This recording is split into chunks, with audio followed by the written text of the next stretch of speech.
काली नजर। माँ, माँ। अरे क्या माँ माँ कर रहा है? बकरी का बच्चा है क्या? अरे माँ, मजाक छोड़ो।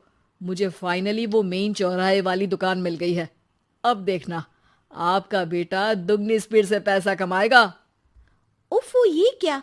मेरी ऑनलाइन मेकअप क्लास चल रही है। इतनी जोर से क्यों बोल रहे हो आप दोनों? अरे मेरी धर्म पत्नी जी, मेकअप क्लास बाद में करना। वो चौराहे वाली दुकान मिल गई है हमको। अरे वाह! रुको, मैं अपनी माँ को फोन लगाकर बता देती हूँ। अरे मैं भी अपने रिश्तेदारों को बता देती हूँ। कितनी खुशी की बात है।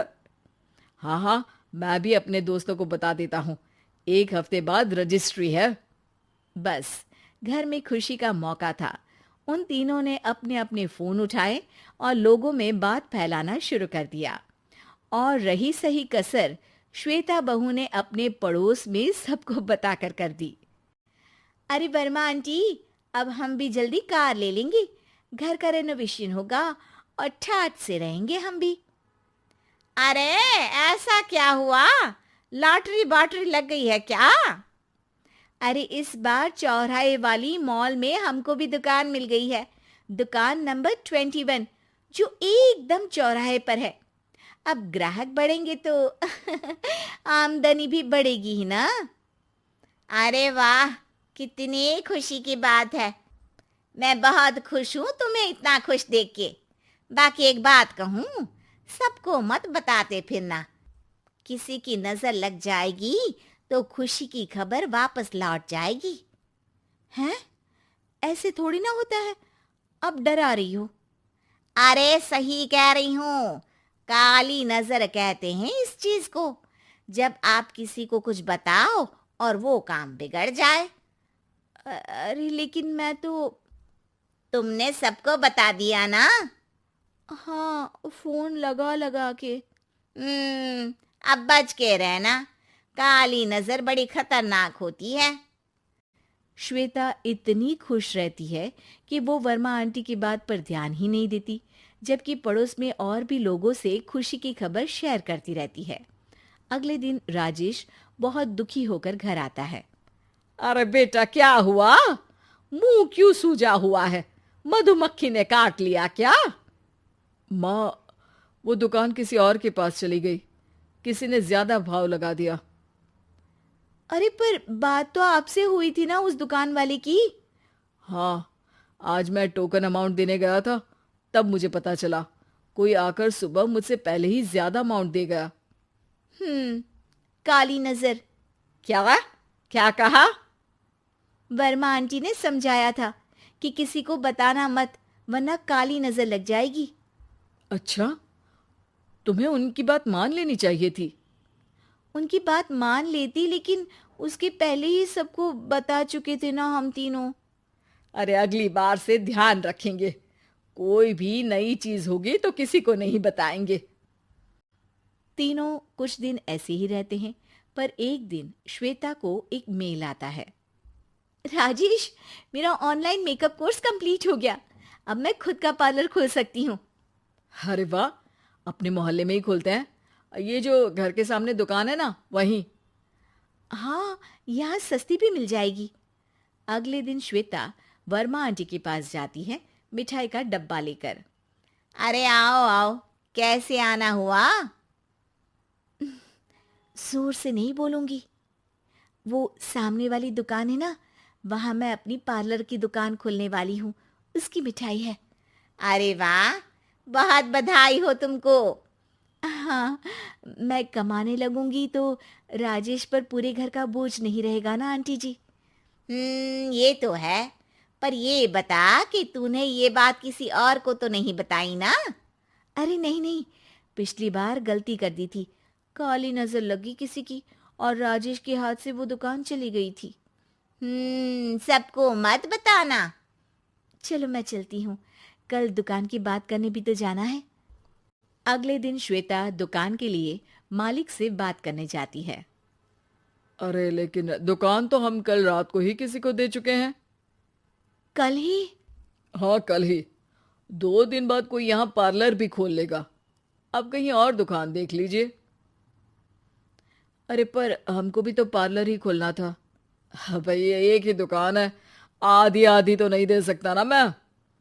राजेश और श्वेता घर पर हताश होकर आ जाते हैं। इस बार तो किसी को बताया भी नहीं था, अब किसकी काली नजर लग सकती है। सुनो, तुमने माँ को बताया था क्या? अरे कैसी बात कर रही हो, माँ की नजर थोड़ी ना लगेगी। पक्का तुमने किसी को नहीं बताया था ना?